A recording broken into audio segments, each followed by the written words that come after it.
जय श्री स्वामीनारायण विद्यार्थी मित्रों, श्री स्वामीनारायण गुरुकुल रापर में पाया जमुना आप सबका स्वागत करती हूँ।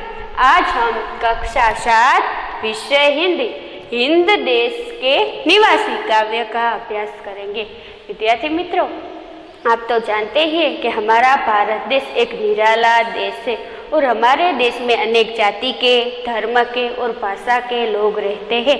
यहाँ तक कि हमारे देश की प्रकृति में भी विविधता देखने को मिलती है। प्रकृति के भी अलग अलग रूप है।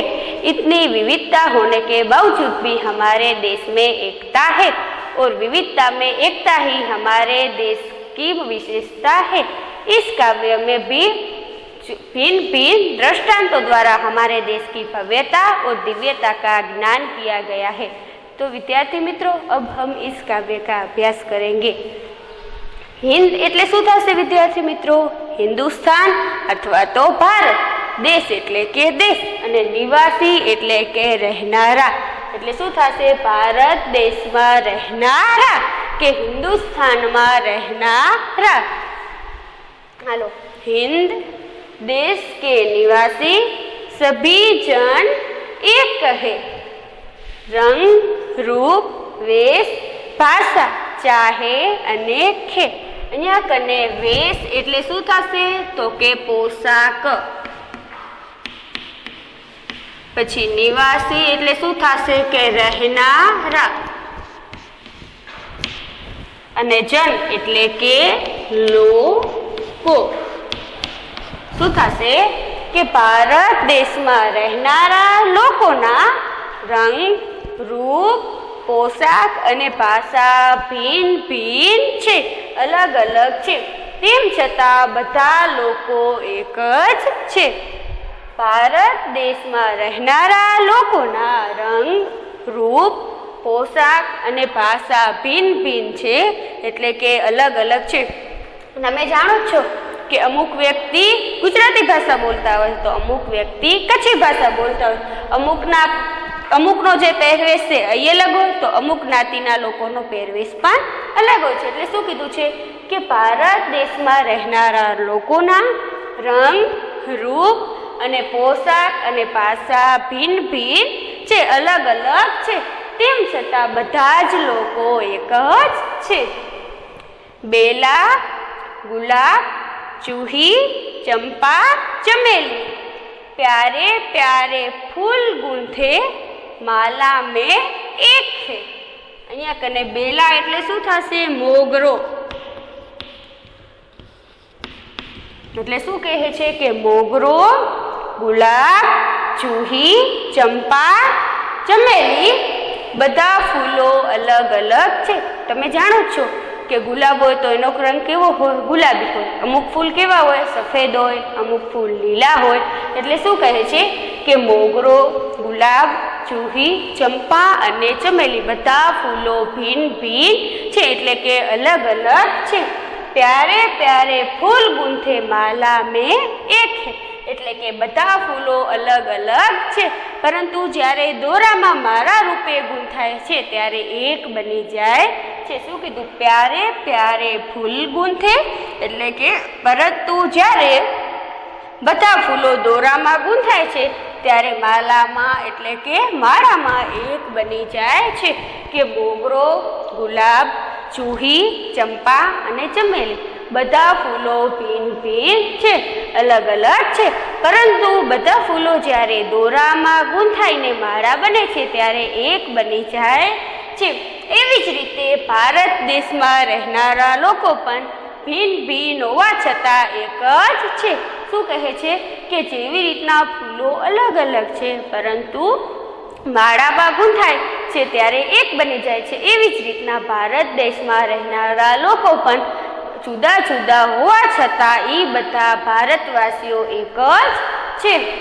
कोयल की कूक न्यारी, पपीहे की टेर प्यारी, गा रही तराना बुलबुल, राग मगर एक है। शुं कहे छे? कूक एटले शुं थाय? टहूको।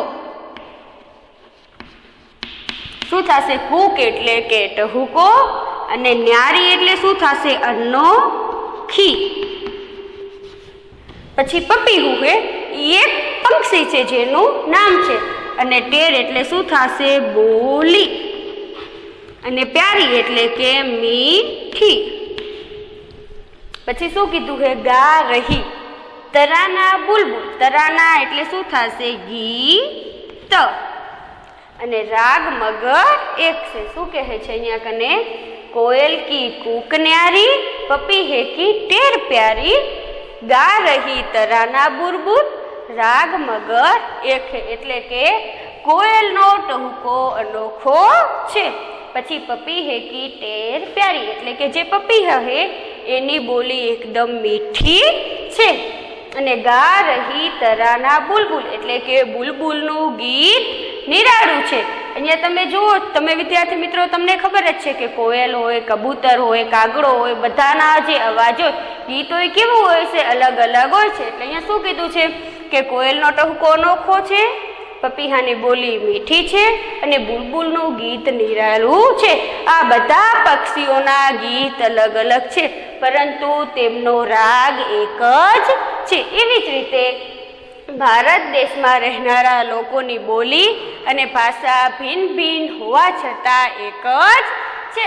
ભારત દેશમાં પણ બધા પક્ષીઓના વારસો અલગ અલગ ભાષા અને અલગ અલગ બોલી બોલનારા લોકો રહે છે. એટલે કે ભારત દેશમાં રહેનારા લોકોની પણ ભાષા અને બોલી ભિન્ન ભિન્ન હોવા છતાં બધાનો સ્વર એક જ છે. શું કીધું છે? હાલો એક વખત આપણે ફરીથી સમજી લઈએ કે भारत हिंद देश के निवासी सभी जन एक है, रंग रूप वेश भाषा चाहे अनेक है, बेला गुलाब चूही चंपा चमेली, प्यारे प्यारे फूल गूंथे माला में एक है, कोयल की कूक न्यारी, पपी है की टेर प्यारी, गा रही तराना बुलबुल, राग मगर एक है. એટલે કે ભારત દેશમાં રહેનારા લોકોના રંગ, રૂપ, પોશાક અને ભાષા ભિન્ન ભિન્ન હોવા છતાં બધા લોકો એક જ છે. મોગરો, ગુલાબ, ચૂહી, ચંપા અને ચમેલી બધા ફૂલો અલગ અલગ છે, પરંતુ જ્યારે દોરામાં માળા રૂપે ગૂંથાય છે ત્યારે બધા ફૂલો એક જ બની જાય છે. કોયલનો ટહુકો અનોખો છે, પપીહાની બોલી મીઠી છે અને બુલબુલનું ગીત નિરાળું છે. બધા પક્ષીઓના ગીત અલગ અલગ હોવા છતાં બધા પક્ષીઓનો રાગ એક જ છે. એવી જ રીતના ભારત દેશમાં રહેનારા લોકોની પણ ભાષા અને બોલી ભિન્ન ભિન્ન હોવા છતાં બધા જ લોકોનો સ્વર એક જ છે. ગંગા, યમુના, બ્રહ્મપુત્ર, કૃષ્ણ, કાવેરી, जाके मिल गई सागर में हुई सब एक है. એટલે કે ગંગા, યમુના, બ્રહ્મપુત્ર, કૃષ્ણ અને કાવેરી બધી નદી ભિન્ન ભિન્ન છે. બધી નદી જુદી જુદી છે, પરંતુ બધી નદી જ્યારે સાગરમાં મળે છે ત્યારે એક જ બની જાય છે. તમે બધા જાણો જ છે કે ગંગા નદી અલગ જગ્યાએથી નીકળે, કૃષ્ણા નદી અલગ જગ્યાએથી નીકળે, યમુના નદી પણ અલગ જગ્યાએથી નીકળે. તેમજ એમના જવાનો રસ્તો પણ ભિન્ન ભિન્ન હોય, એટલે કે અલગ અલગ હોય. પરંતુ જ્યારે બધી નદી સમુદ્રમાં જઈને મળી જાય ત્યારે આપણને ખબર પડે કે આ પાણી ગંગા નદીનું છે, આ યમુના નદીનું છે કે આ કૃષ્ણા નદીનું છે. ના, ત્યારે આપણે ખબર પડતી નથી કે આમાં કઈ નદી કઈ છે. ત્યારે તો બધી નદી એક જ મળે છે અને એક જ સમુદ્ર બની જાય છે. એટલે જ કીધું છે કે ગંગા, યમુના, બ્રહ્મપુત્ર, કૃષ્ણ અને કાવેરી બધી નદી ભિન્ન ભિન્ન છે, એટલે કે અલગ અલગ છે. પરંતુ જ્યારે બધી નદી સાગરમાં ભળે છે ત્યારે બધી નદી એક જ બની જાય છે. એવી જ રીતે ભારતના લોકો પણ અલગ અલગ છે, અલગ અલગ જગ્યાએ રહે છે, અલગ અલગ કામ કરે છે, અલગ અલગ ભાષા બોલે છે, અલગ અલગ કપડાં પહેરે છે, પરંતુ દેશ પ્રેમ બધા લોકોને એક જ બનાવી દે છે. દેશ પ્રેમને કારણે ભારત દેશમાં રહેતા લોકો બધા એક જ છે. ધર્મ હે અનેક जिनका सार वही है, पंथ है निराले सबकी मंजिल तो एक है. पंथનો બે અર્થ થાય છે, રસ્તો પણ થાય, પણ અહીંયા આપણે શું લેવાનું છે? સંપ્રદાય. કે ભારત દેશમાં અનેક ધર્મના લોકો રહે છે. એટલે શું કીધું છે? ધર્મ હે અનેક जिनका सार वही है, કે અલગ અલગ ધર્મ છે, ભિન્ન ભિન્ન ધર્મ છે, પરંતુ બધા ધર્મનું સાર તત્વ તો એક જ છે. એવી જ રીતે પંથ હે નિરાલે સબકી મંજિલ તો એક હે. એવી જ રીતે સંપ્રદાયો પણ ભિન્ન ભિન્ન છે, પરંતુ બધાની મંજિલ એટલે શું થશે? ધ્યેય. પરંતુ બધાનો ધ્યેય તો એક જ છે કે માનવ જીવનને ઉન્નત કરવું. જો અલગ અલગ ધર્મ હોય છે, પરંતુ બધા ધર્મો હોય એનો સાર શું હોય? એક જ હોય કે આપણે બધા લોકોને સારા કરવા. એવી જ રીતના સંપ્રદાય પણ અલગ અલગ છે, પરંતુ બધાનો ધ્યેય શું છે? કે માનવ જીવનને ઉન્નત કરવું. એવી જ રીતે ભારત દેશમાં રહેનારા લોકોનું, ભારત નિવાસી લોકોનું પણ ધ્યેય એક જ છે કે દેશને ઉન્નત બનાવવો. ગંગા યમુના બ્રહ્મપુત્ર કૃષ્ણ કાવેરી जाके मिल गई सागर में हुई सब एक है. धर्म है अनेक जिनका सार वही है. पंथ है निराले सबकी मंजिल तो एक है. એટલે કે ગંગા, યમુના, બ્રહ્મપુત્ર, કૃષ્ણ અને કાવેરી ભિન્ન ભિન્ન નદી છે, પરંતુ જ્યારે સાગરમાં ભળે છે ત્યારે એક જ બની જાય છે. એવી જ રીતના ભારતના દેશમાં રહેનારા લોકો પણ ભિન્ન ભિન્ન છે, પરંતુ દેશ પ્રેમ સાગર જે કેમ નદીઓને એક બનાવી દે, એવી જ રીતના દેશ પ્રેમ બધા લોકોને એક બનાવી દે છે. આપણા દેશમાં ભિન્ન ભિન્ન ધર્મ છે, પરંતુ બધા ધર્મનું સાર તત્વ તો એક જ છે. અને એવી જ રીતના પંથ સંપ્રદાયો પણ અલગ છે, પરંતુ બધાનો ધ્યેય એક જ છે કે માનવ જીવનને ઉન્નત કરવું. એવી જ રીતે ભારત દેશમાં રહેનારા લોકોનો પણ ધ્યેય એક જ છે કે દેશને ઉન્નત કરવું. ખબર પડી ને વિદ્યાર્થી મિત્રો? અહીંયા કને શું કીધું છે? અહીંયા કને ભારત દેશમાં રહેનારા લોકો બધા એક જ છે. અહીં વાત જુદા જુદા દ્રષ્ટાંતો દ્વારા સમજાવી છે. પહેલાં ખાલી એમના રંગરૂપ, વેશ, ભાષા એના દ્વારા સમજાવી, પછી જુદા જુદા ફૂલો દ્વારા સમજાવી છે, પછી અહીંયા કને નદીઓ દ્વારા સમજાવી છે, અને છેલ્લે ધર્મ અને સંપ્રદાયો દ્વારા સમજાવી છે.